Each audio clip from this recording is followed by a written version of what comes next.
Greetings, everyone, and welcome back to the Well Seasoned Librarian, Season 15, Episode 15.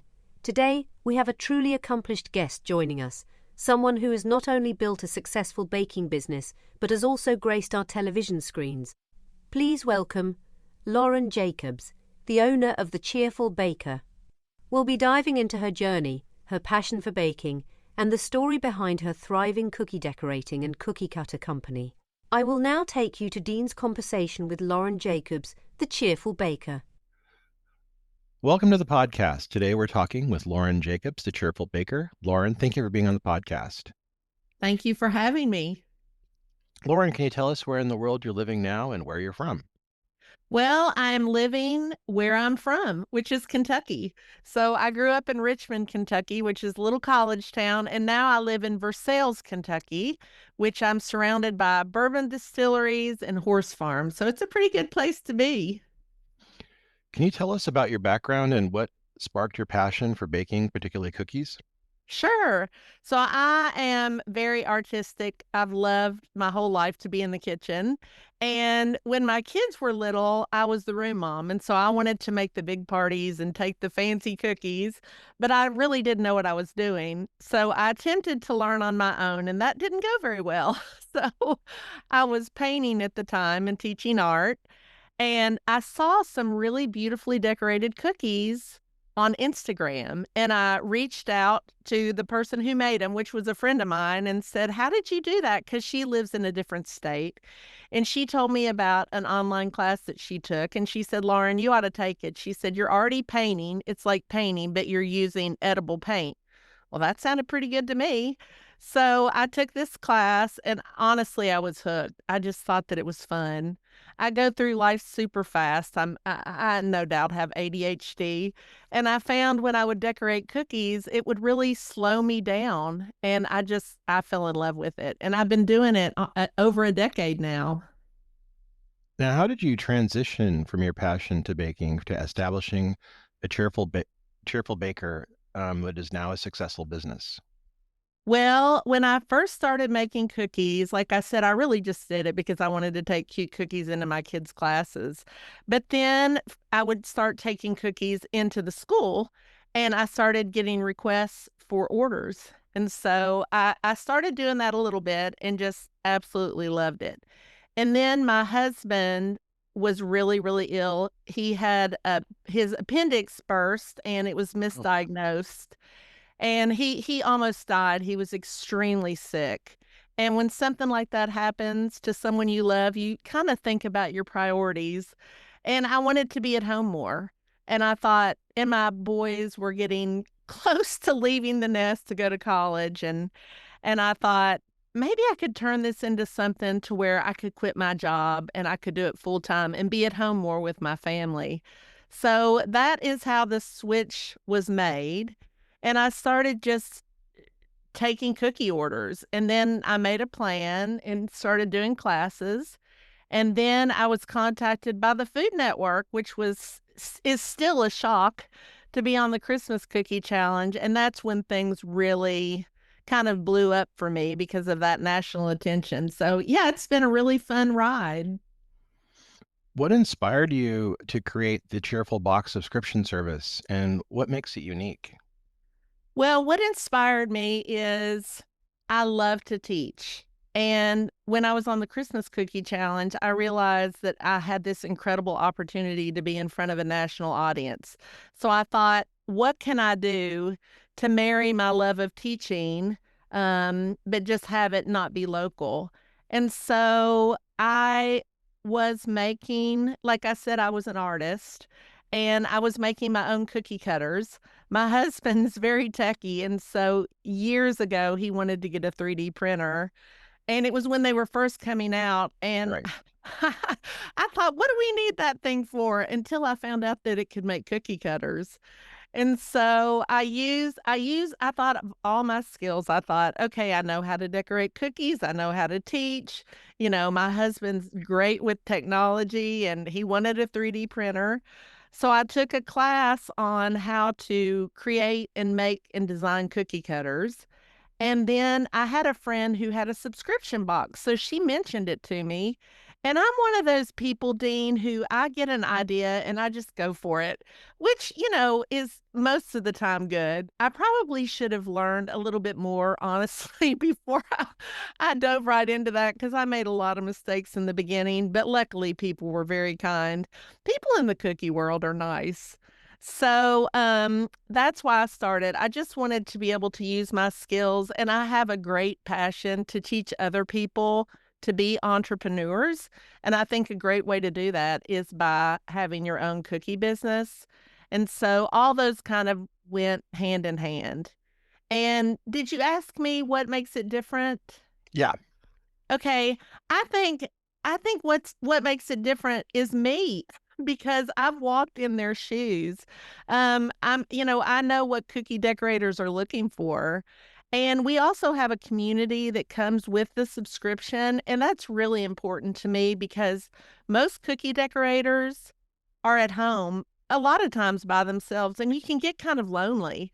And you can get frustrated and you can want to quit. And it's great to have a community of people surrounding you that help you, give you encouragement, and just become friends. So our box has the designs that are coordinated all together. It has the cookie cutters and the class. Because when I first started, I would find cookie cutters that I loved, but I didn't know how to decorate them. Or I would take a class, didn't know where to find the cookie cutters. So we try and make it really easy for somebody to just open up their box and enjoy the art of cookie decorating and not feel alone in doing it. Is it is it hard to maintain the creativity and freshness of, being creative and doing something creative like this, but also meeting up with the demands of getting the cookies out and getting the cookie cutters out and all that stuff? Can it be really challenging at times? It can be, and the way that I deal with that is I batch process a lot of things. So for instance, after Christmas, there's a little bit of a lull. And Right. it snowed like crazy here in Kentucky, so we were all stuck inside. So what I did is I planned out my boxes for the entire year because I felt creative because I was well rested. I didn't have a lot of other things to do. And so I try and batch things so that I don't have to worry about being creative when I'm super busy doing something else. I'm also, I can't believe I'm saying this, but I'm very organized. So I have specific times of the month that I focus on different tasks. And that enables me to get the creativity side of things done, but also do the business. And I have a lot of help. I mean, at first it was hard for me to ask for that, but now I have a lot of people that help me. My husband, my kids, other people outside of my family, because I couldn't get it all done on my own. What are your plans for expanding the Cheerful Box and growing your business in the future? Well, I would like to get my cheerful box in the hands of more people because I just think it's fun. The art of cookie decorating is such an enjoyable thing. And I'm a new empty nester, Dean, and it's not fun. Like, I don't No. like that my kids are not home. But the one thing I'm so thankful for is that I have something to focus on. Um, besides my kids being gone. And so I think in this crazy busy world, it's wonderful to have a creative outlet, and that's what my box does for people. We also have a part of the Cheerful Baker is also a digital box. We have a digital club because so many more people are getting 3D printers now. So that I would really like to focus a lot on that, just getting the information out there to where you can join our club and you can download the tutorials and the cookie cutters and still enjoy your 3D printer at home. I want to circle back actually to talk about the Food Network's Christmas Cookie Challenge. What was that like to participate in? When I watch those, it looks so stressful and so hard. And I think, wow, I could never do that. What was it like for you? It was fun. I mean, I think you have to go, for me, I had to go in to that incredible experience with the desire to just create good memories and have fun, because otherwise it can be very stressful. But I really enjoyed it. I enjoyed coming up with you have to create your own recipes. I loved that part of it. I didn't know that I had that in me, but just the science behind it. It's something that I never in a million years ever thought I would have the opportunity to do. I love Ree Drummond, so getting to meet her was a dream. The only really tough thing about it, because I just went and said to myself, Lauren, you're going to be happy and this is going to be a positive experience, is when you watch it, you know how people are running around like crazy? Yeah. Well, that is how it is there. I mean, people always say, do you really only have 90 minutes? Yes, you really have that amount of time. So you have to run. Well, I tripped Oh, no. because they have these cords and they tell you where they are, because there's tons of TV equipment in there. Well, I tripped and flew across the room like Superman and Oh, cracked no. my kneecap. And I made it to the second round, so this was the first round. And that made it a little bit more stressful because I probably should have gone to the hospital, but I thought I'm not missing out on this. Yeah. But it was a great experience. I'm super thankful that I was able to do it. And when it comes to making cookies, I mean, I struggle sometimes with them, and I have coworkers who can just produce the best cookies, and it makes me so jealous because it's like I struggle with it. What's the secret to making good cookies and also the best tasting cookies? Well, there's two secrets. One is good quality ingredients, and two is knowing the basics of baking. So first, quality ingredients. I think the most important ingredient in cookies is butter, because butter gives you the flavor. So I like to use challenge butter because it's very consistent. You know what you're getting. It's been around since 1911, which is a long time. Yeah. So making sure that you use good quality butter is very important. Using good flavoring. When I first started, my husband, who I love very much, is very frugal, and he brought home a bottle of imitation vanilla. And I said, we're not using that in the cookies. And he said, it's a lot cheaper. And I said, we're not using that because it makes a difference. Yeah. So, and then I also use good quality eggs. I'm very lucky that I have friends. I live in Kentucky and there's farmland all around. So more often than not, I'm able to use farm fresh eggs and those beautiful golden yellow centers. It just makes a difference. So good quality butter, challenge butter's great. You can find it in the grocery store because it has the elk on it. Good flavoring. I love Loran oils. They have really delicious flavoring and good eggs. And then the second thing is making sure that you understand the basics of baking, because baking really is a science.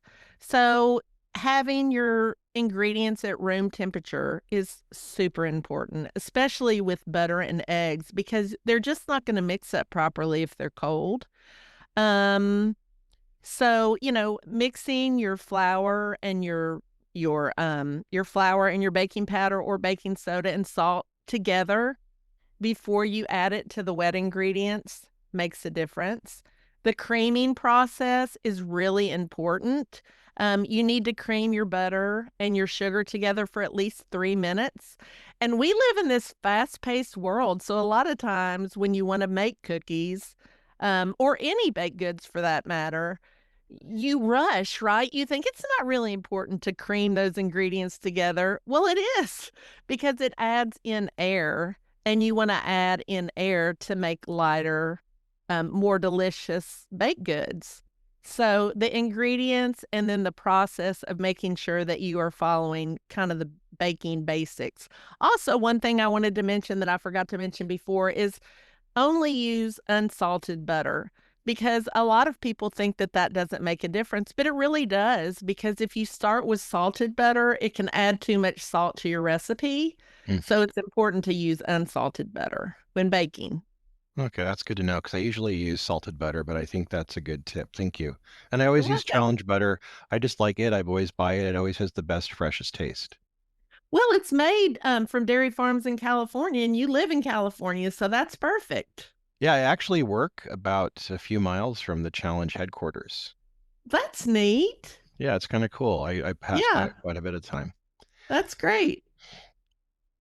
Though for the Food Network Christmas Cookie Challenge, how did that impact your brand and your business?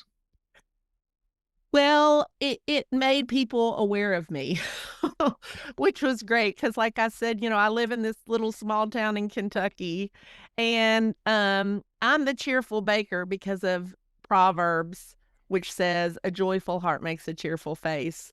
And so that really is my personality, and thankfully, that was shown on the Food Network. Like, you actually see me because they can make you look or act however they want to, right? It's kind of Right. reality TV. But what you see on that show is exactly how I am. So, my goal was for people to be able to see that and think, she's a lot of fun. If I want to learn how to make cookies, maybe I want to do that with her. And so being on TV and having all those eyes on me definitely helped with that. What advice would you give to bakers who dream of being on a Food Network competition show? Well, what someone told me, which was the greatest advice, was make yourself stand out. Do something different. I think for me, it was my name, honestly, the Cheerful Baker. I think that's one thing that made them notice me, because it told what my personality was without them even knowing me. I also was really heavily into social media. I mean, and that's how they found me. They found me on Instagram. Yeah. I posted all the time. I posted cookies that I made. I posted process videos. Um, I did embarrassing dances because that was really big at the time. Did I want to do that? No, not necessarily, but I really did want to be on the Food Network. I was too chicken to apply, so I was very fortunate that they reached out to me. But if it's something that you want to do, go on their website and apply. And if you don't hear, keep applying. And I mean, if it could happen to me, Dean, I really feel like it can happen to anyone.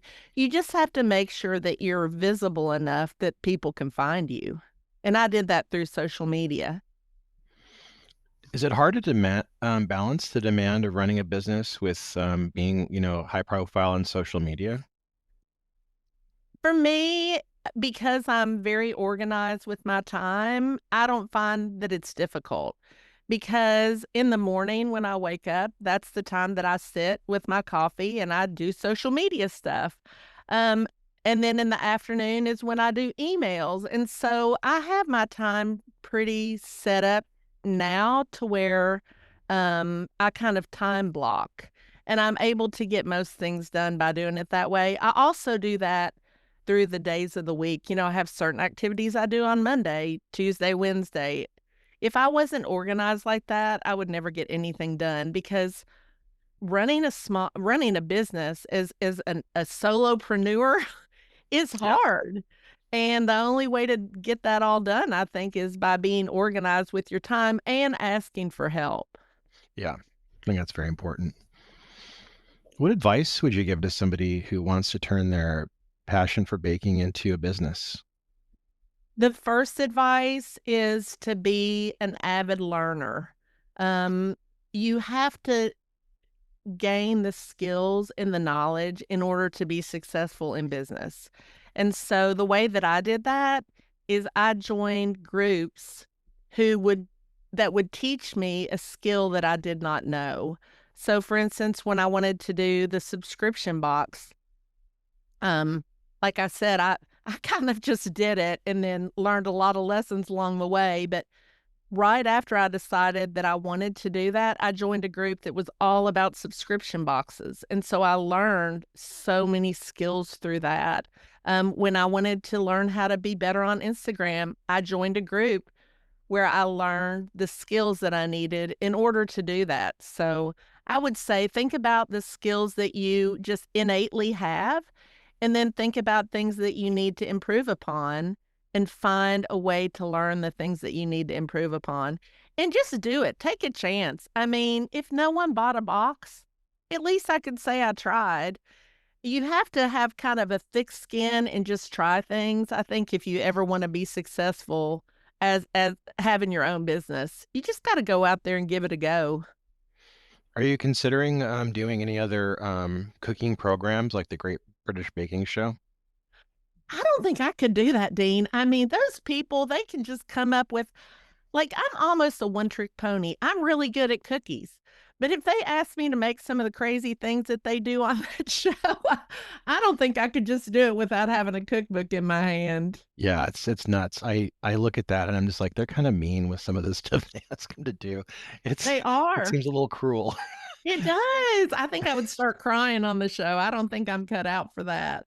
I like to watch. It's like football. I don't watch sports, but I like watching that, and I'll get up and like stand up, like, "What are you doing? It's too early to take those out. My God!" I know. You want to hear a funny story about Yeah. the Christmas cookie challenge? Huh? So before they were talking to me, because they call you ahead of time and they let you know what to expect. So the producer said, "Lauren, what's the one thing that you're the most concerned about?" And I said, "I'm really concerned about burning the cookies." And he's like, "Really?" I said, "Yeah, I never see a timer on those stoves." And I watched every episode, and they do have timers. I probably just missed it. So when I got there, Dean, guess what didn't work at my station? The Oh, not timer. the oven. The timer. The time. Now, Oh, great. did they do that on purpose or not? I'm not sure. Luckily, it Well, worked out, but I think they like creating drama, so you never know. It's not uncalled for to ask that question because they that's do kind of right. like to make drama for people. They do. I was listening though, and there were timers on the commercial ovens that were across the room, and thankfully I remembered that, so I used that timer. But yeah, I can understand after that experience why people on those baking shows either leave things in too long or bring them out too early because their timer might not work. Yeah, yeah. I want to ask you, growing up, I have so many wonderful cookie memories from when my family would have Christmas together. And I remember some of my aunts all would bring cookies and they'd have this variety of them. And I had so many wonderful memories of these cookies. Do you have any favorite cookie memories growing up?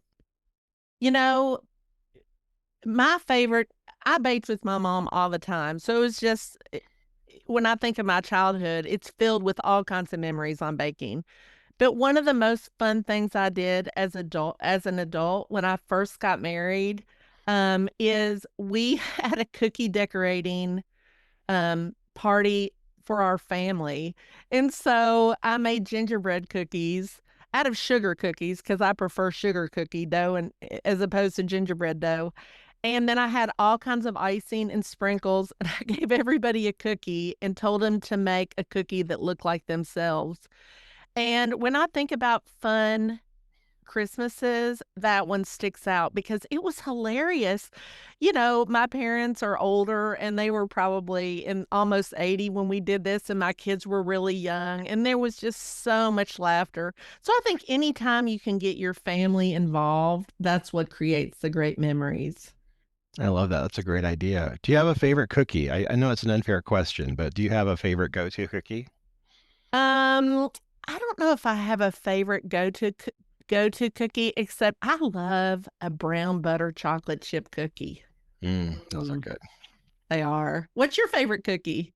This is going to be so boring, but I love a simple shortbread. And you know what? It really pisses me off.